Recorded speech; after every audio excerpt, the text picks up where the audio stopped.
Bună seara, dragi topari! Vă spun seara pentru că este undeva de ora 8.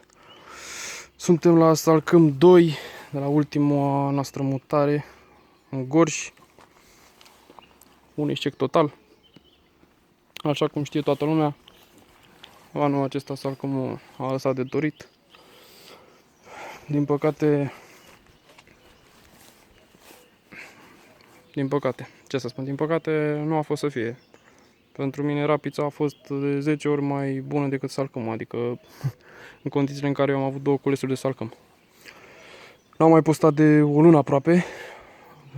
Am mai fost de 2 ori la ei între timp. Odată am venit cu gândul să extrag, dar spre uimirea mea n-a fost absolut deloc. Am venit la ideea unui apicultor din zonă care a spus că a avut 2 kg la zi și noaptea minus 2 kg. Adică asta am realizat eu în momentul în care am venit aici. Destul de dezamăgit. Stupii sunt destul de puternici. Asta e unul dintre ei. Nu vi arăt pe toți.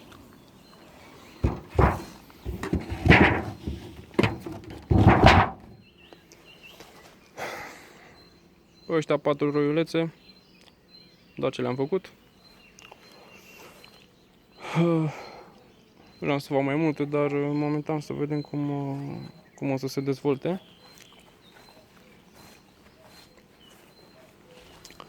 În zonă, aici trebuie să înfloară teiul.